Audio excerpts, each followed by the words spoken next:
et l'eau est fraîche. To mark International Peacekeepers Day, we thought it would be appropriate to have the head of our Peace Operations Department, Jean-Pierre Lacroix, here to join us. So Jean-Pierre, you have the floor, and I'm sure there are a few questions for us, for you.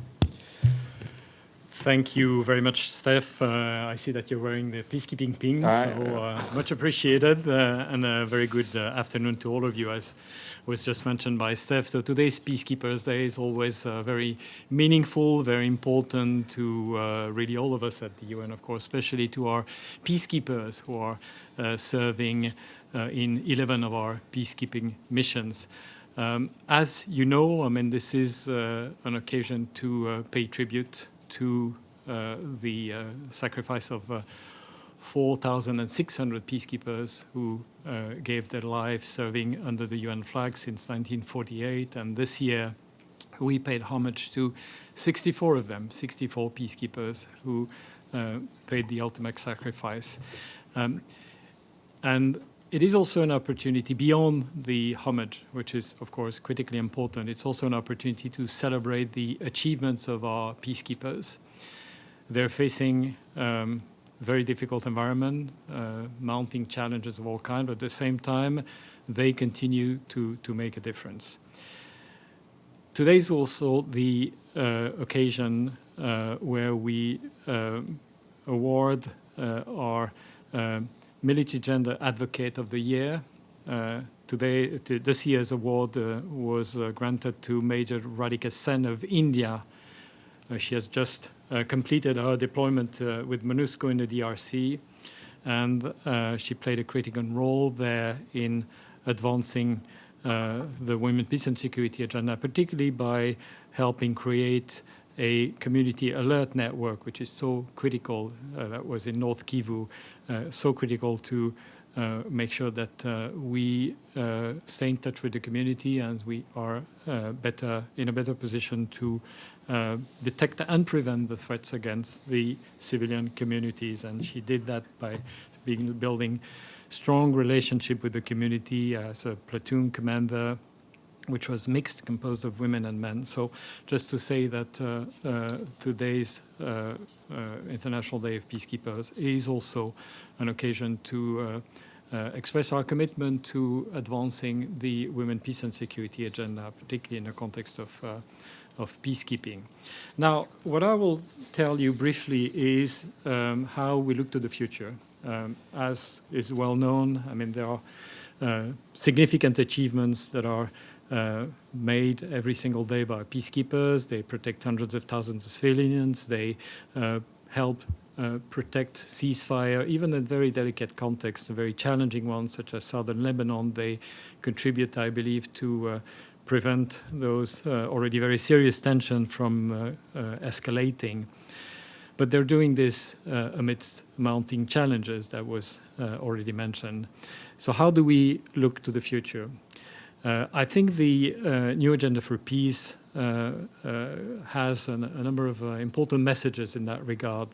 And I would like to sort of mention those key messages. And I hope that they will be reflected in the final document of the Summit of the Future. I think the number one message is that peacekeeping is essentially and ultimately a political tool. It's about supporting political efforts, supporting political processes towards durable solution. But for that to happen, peacekeeping needs a stronger, more united support and commitment from member states. As you know, I mean, it's a divided international community today, the divided Security Council, and of course it affects the ability of our mission to reach the goal that are defined in the mandates. So that is number one. The second message is that the mandates of peacekeeping operations need to be prioritized. This is something not new. We've been repeating that over years. There's been some progress made in the definition of a mandate by the Security Council, but it is clear that peacekeeping needs to be tasked with what they can make a difference on, where they have their better added value, and the other tasks need to be carried out by others. And of course, that raises a question of integration, coordination in the field, but prioritization of our mandate is very important. The third mandate has to do with the fact that all the efforts that are currently carried out to improve the impact, the effectiveness of peacekeeping needs to be not only continued, but they need to be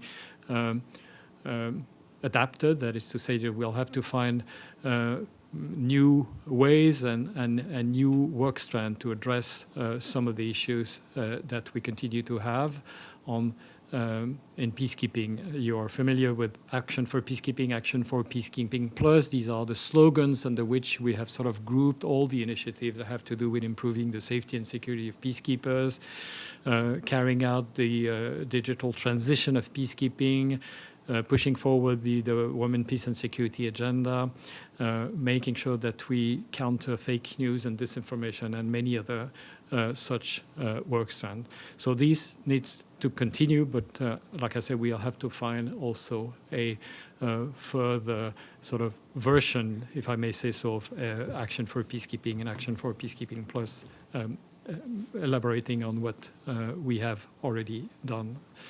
Now, the fourth message of the new Agenda for Peace has to do with what is termed as a more network multilateralism. And in a context of peacekeeping, what that means is that we need to see how we can be better at addressing some of the emerging drivers of conflict. Peacekeeping is increasingly impacted by the impact of climate change and the resulting tension over natural resources, the illegal transnational criminal activities that are massively impacting conflict and sometimes are cause number one in some of the conflict areas in which we are deployed, illegal exploitation of natural resources and the various trafficking in arms, human beings, drugs, and so on and so forth. How do we do better in terms of addressing those drivers of conflict? And obviously, this isn't something that can be done only by peacekeeping operation. That has to be done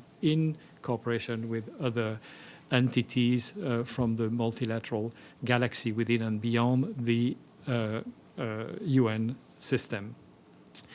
And the fifth message is about non-UN operation. In other words, when we talk about enforcement, when there is no basis for peacekeeping requires that there should be an agreement between the parties, consent of the parties. I think acceptance by the community is also important, obviously decision by Security Council.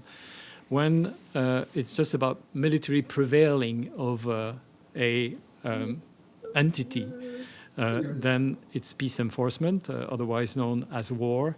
That isn't something that the peacekeepers, the blue helmet, can do. It has to be done by others, and this is why we have constantly advocated, as you know, for more support to non-UN peace enforcement operation, including African-led peace support operation. We are currently working on with the African Union to elevate the joint level of preparedness of the AU and the UN based on Security Council Resolution 2719, so that when a case for implementation of that resolution emerges, then we will be ready. I think that is really what I wanted to share with you as an introduction. Again, we look forward to the Summit of the Future and subsequent event. We will have another ministerial level on peacekeeping next year, which will be hosted by Germany. We're very grateful to Germany for that, and I believe that will be another occasion to look to how we can adapt the peacekeeping as it is currently, but also how we can look at new models, new ways of doing new things, but also new ways of doing what we currently do now. Thank you for your attention. I look forward to your questions. Thank you very much. Just Iftikhar, you have to be careful because I think your microphone keeps getting on. Edie, please.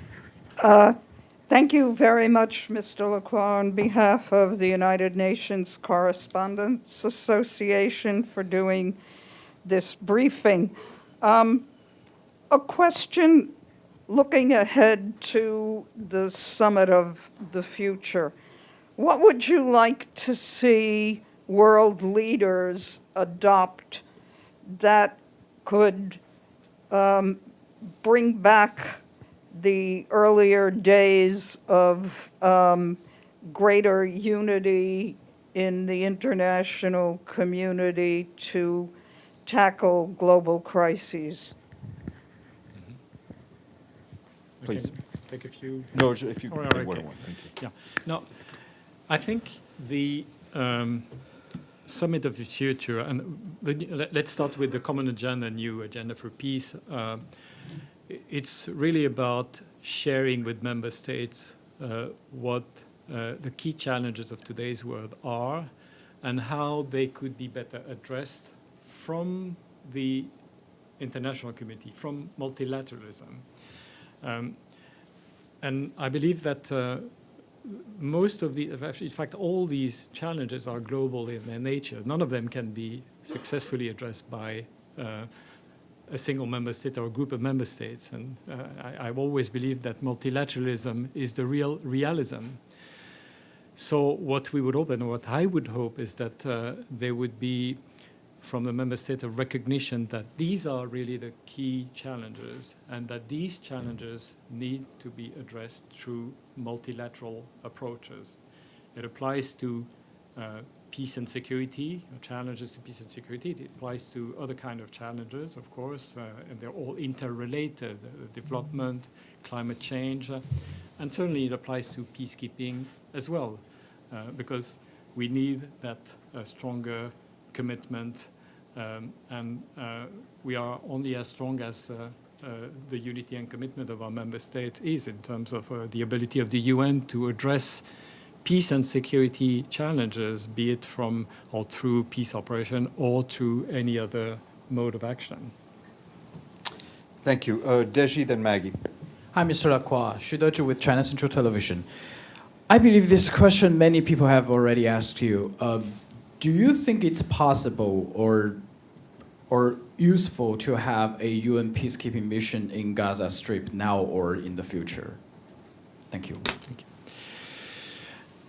I think that for peacekeeping to really be able, for peacekeeping to make sense, and I will repeat, apologize what I've said earlier, but there has to be a number of conditions. I'm aware that there is some expression of interest by member states, some members of the Security Council. I'm aware that there was a call resulting from the summit of the Arab League in Manama, Bahrain. For peacekeeping to be, again, possible and for peacekeeping to make sense, there has to be first an agreement between the parties. Peacekeeping has to be based on such an agreement.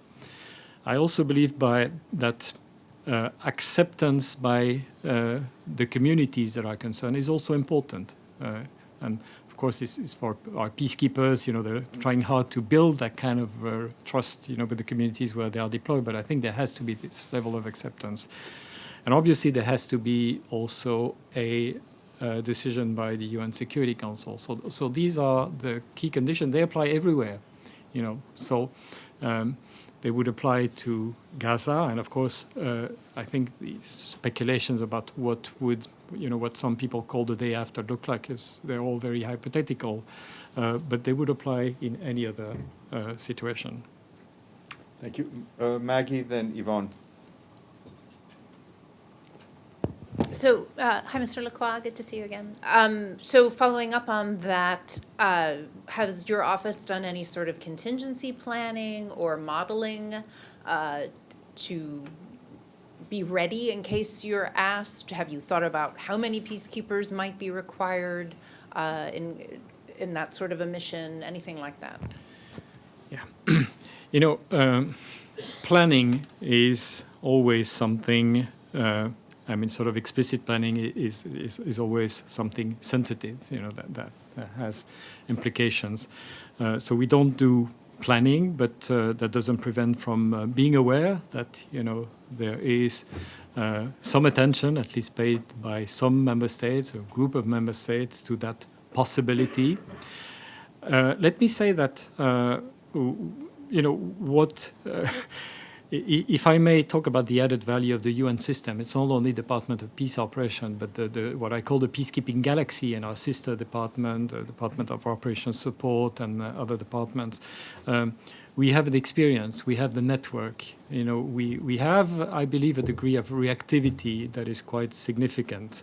Now, whether that would apply to new situations in the future, again, it depends on the evolution of the situation on the ground, but also on the conditions that, whether I mentioned, whether this condition would be met at some point or not.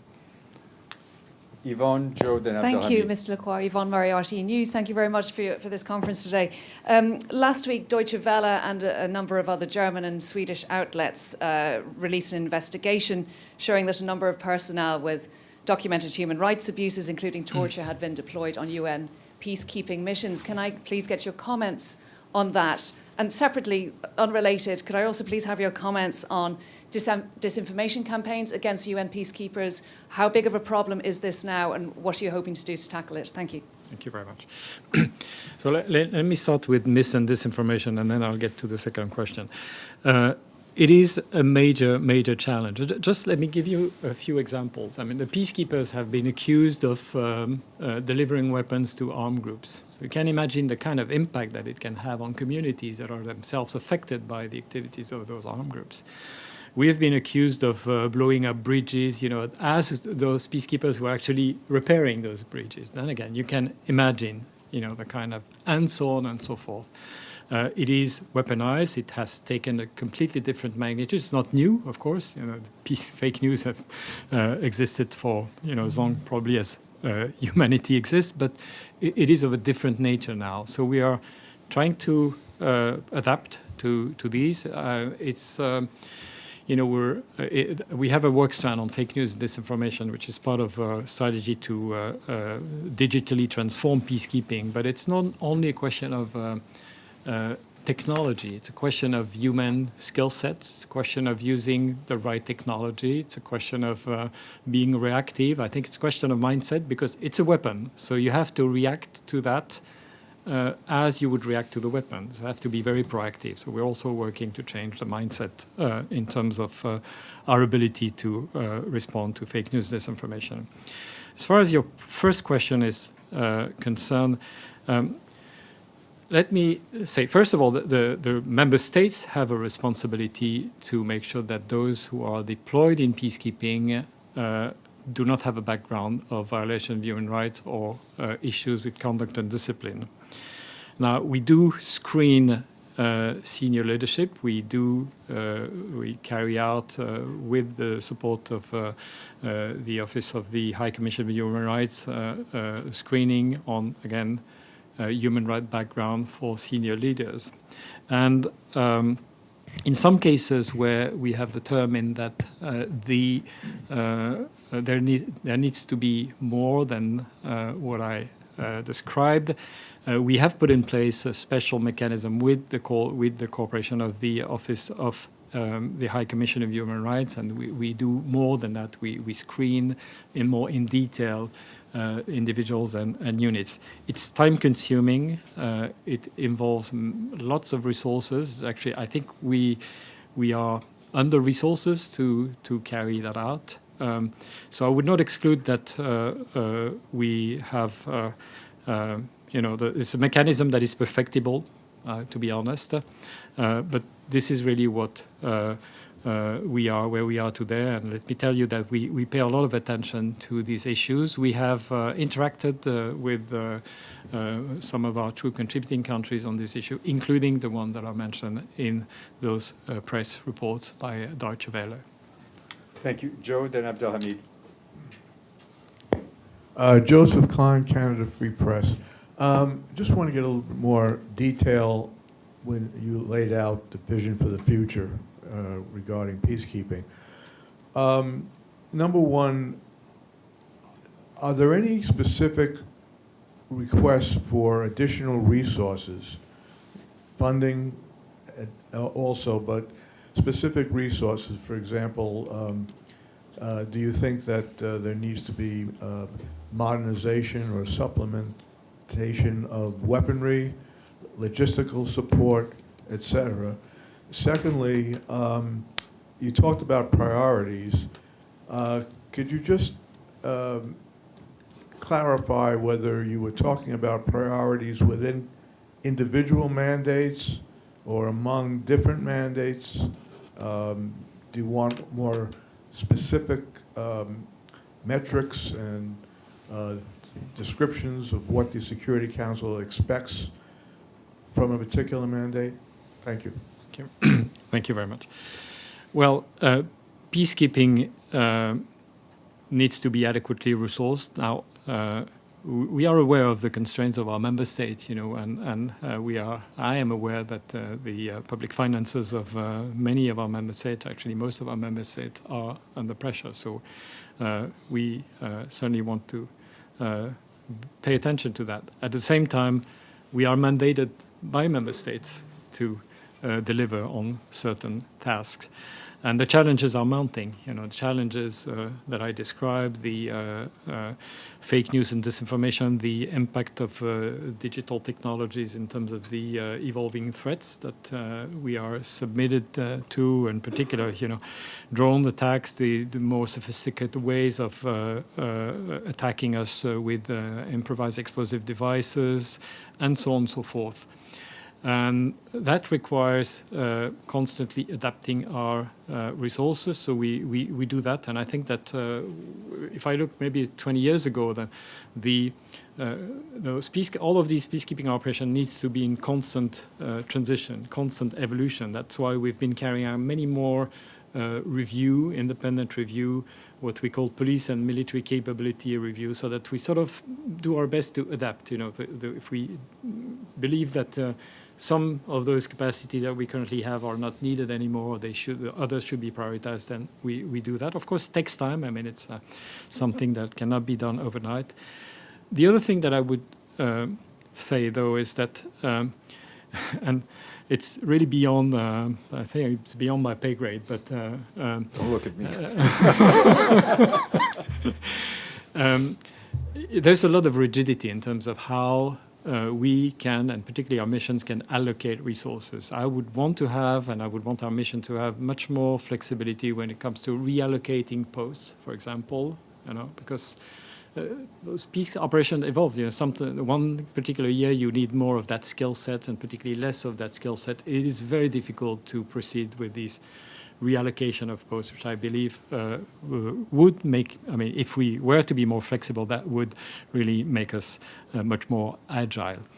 Now, when it comes to prioritized mandates, well, just look at some of the resolutions from the Security Council.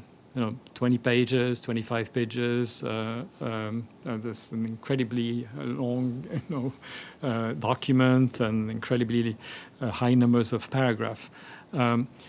We keep saying to our member states, I mean, if it's just all over the place, and with all due respect to our member states, setting us up for failure.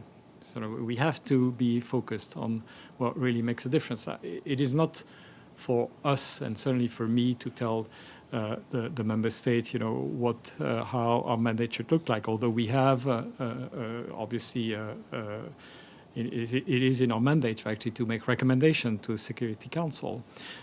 But you know, protection of civilians, overseeing and monitoring ceasefire, supporting political efforts, doing what we can in the area of capacity building in the key state institutions, I mean, and human rights. I mean, these are, I believe, really very important priorities. Now, I'm not saying that these apply to all peace missions, but I think that these are, I believe, really some of the key highlights. Now, again, this isn't by way of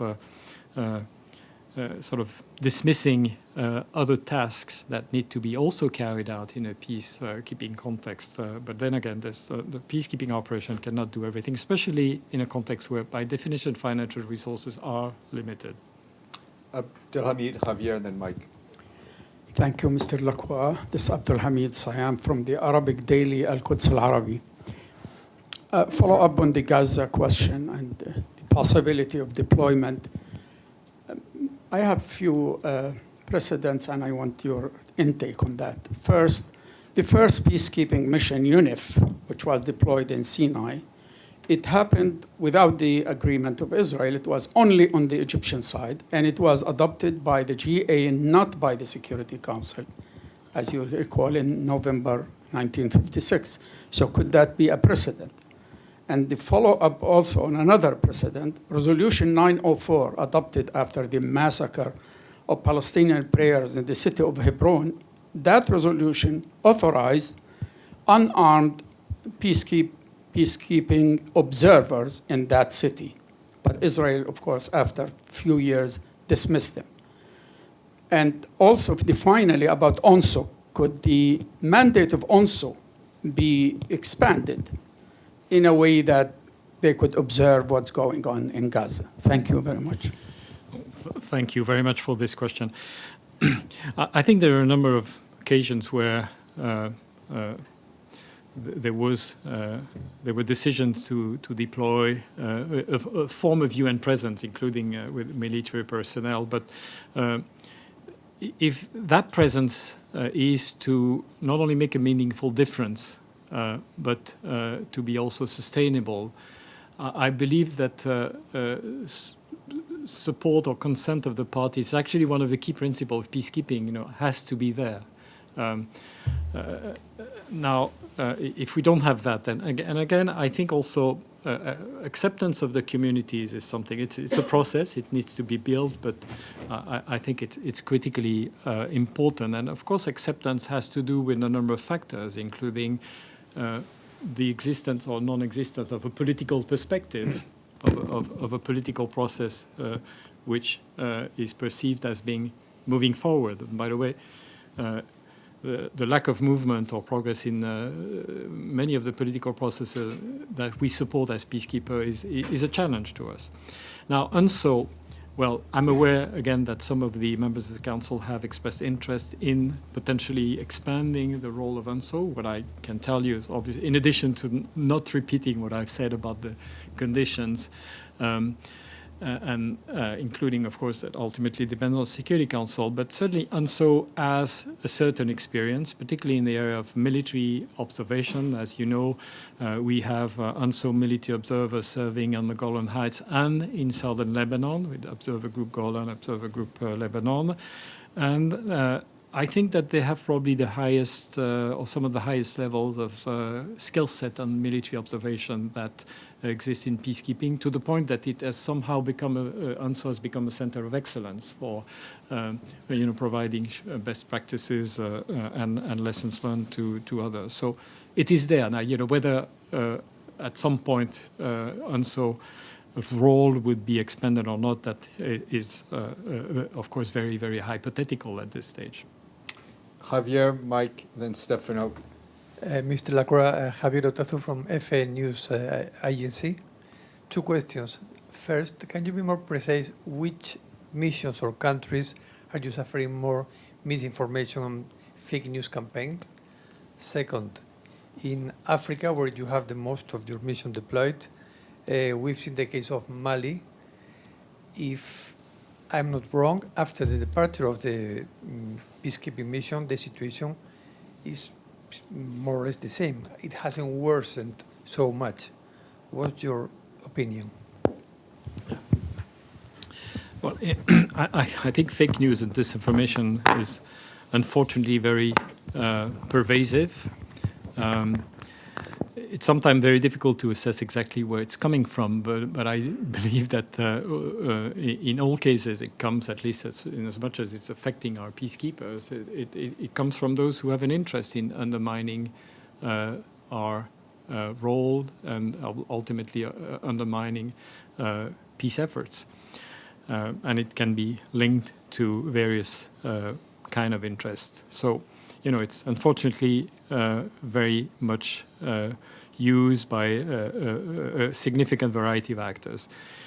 Now, when it comes to Mali and the Sahel, what I could tell you is that, this is a case where I was saying that every peacekeeping operation is ultimately political. In the case of Mali, the mandate of MINUSMA was based on the peace agreement, so-called Algiers Agreement.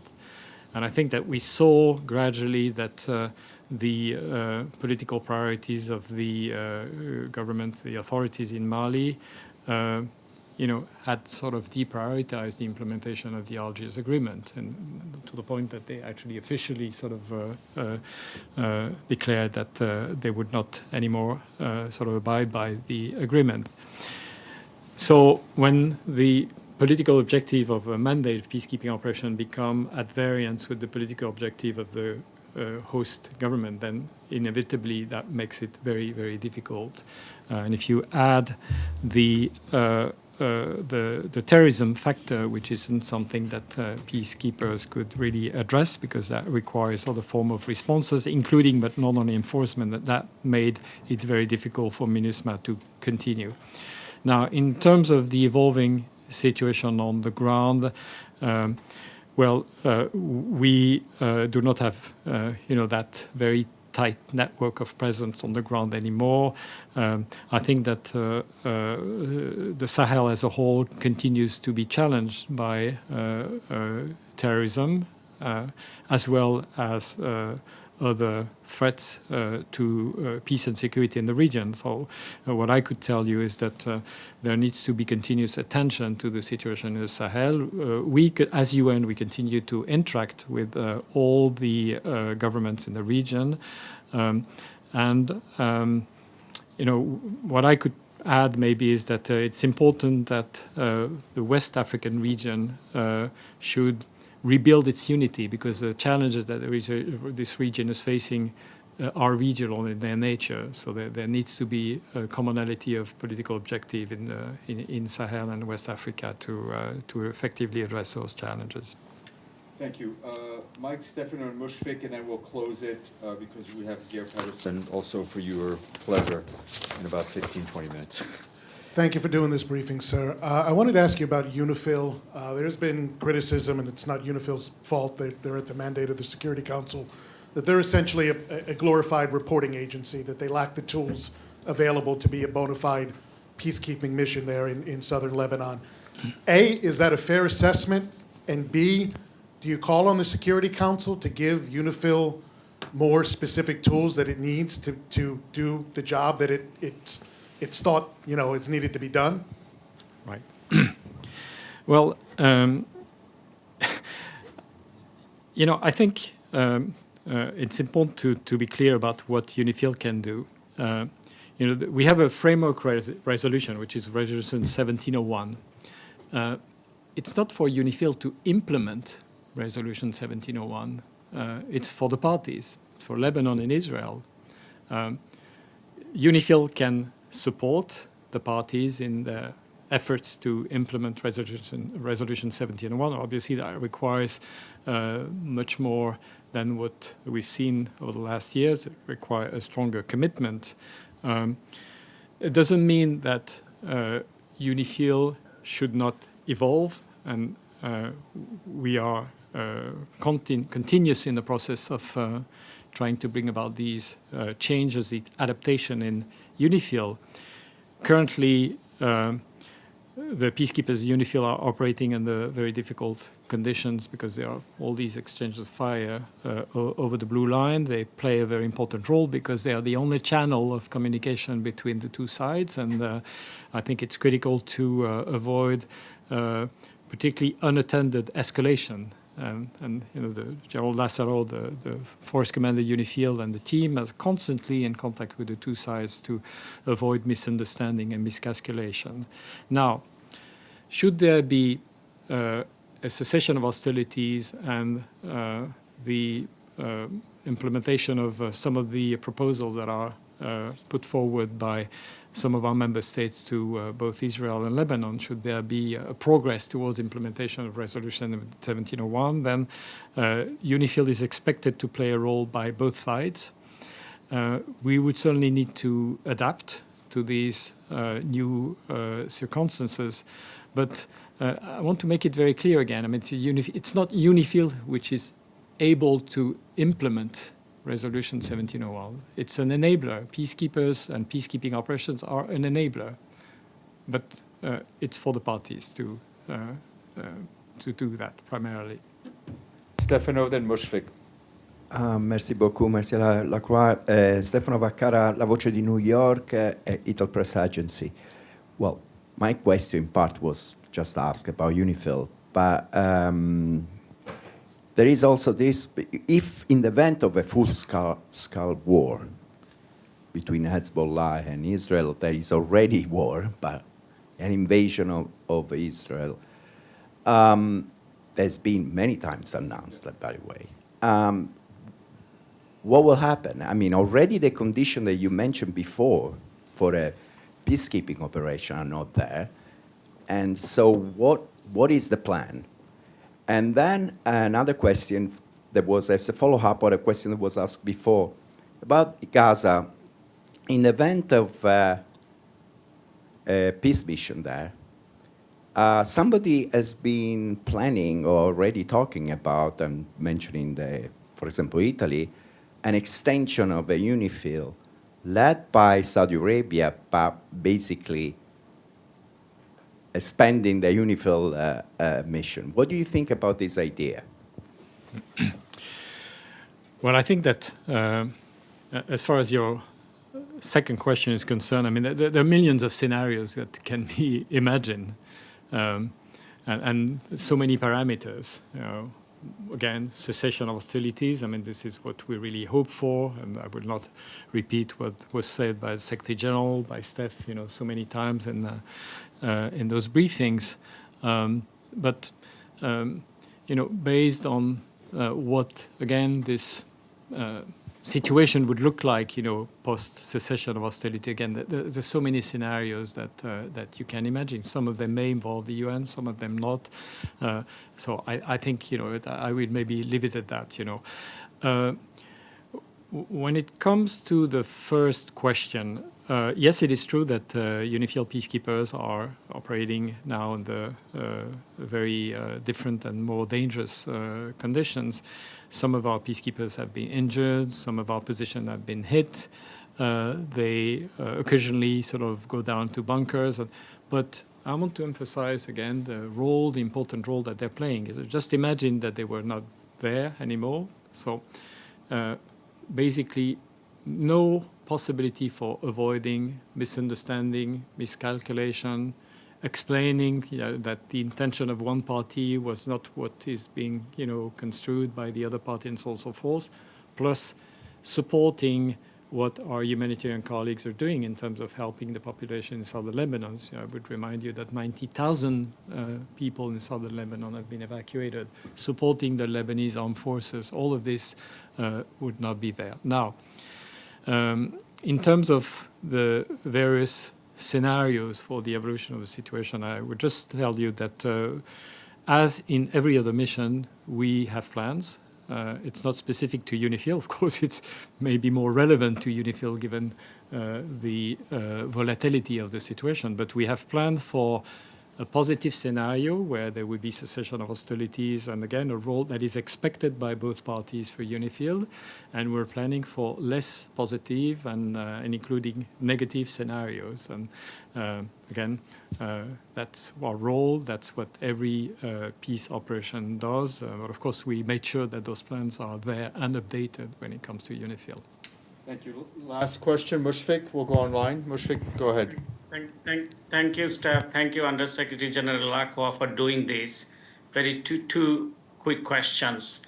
As one of my colleagues asked about the DW and Neptunian reports, how concerned are you that serious human rights abusers and former and current members of Bangladesh Rapid Action Battalion, known as Death Squad, are routinely deployed in UN peacekeeping missions, as international human rights organizations continuously demand scrutiny and their removal from the mission? And number two, has the UN signed any agreements as of today with the government of Bangladesh to apply the DPO's established procedures and screening mechanism to comply with the human rights standards recommended by the OHCHR and its human rights mechanism? Thank you very much. Well, the standards are applied to every troop and police contributing country. They apply to all these member states. Now, in terms of the Deutsche Welle report, again, we expect from all our troop contributing countries to make sure that there is no deployment of individual with a negative background on human rights or conduct and discipline. I understand that there is some concern, and we've been sharing those concerns with Bangladesh, as we did with other troop contributing country when we felt that it was needed. We have that process in place when it comes to senior military and generally the senior leadership, I mean uniform or civilian. And we keep this situation under review. Now, again, I think we have a mechanism that is perfectible. The special mechanism that we put in place with OHCHR in some specific cases is time and resource consuming. But we take all these issues very seriously. Thank you. Jean-Pierre, thank you very much. We'll see you hopefully before next year. And just to remind, Gare Pedersen will be down at the stakeout momentarily to brief you on Syria.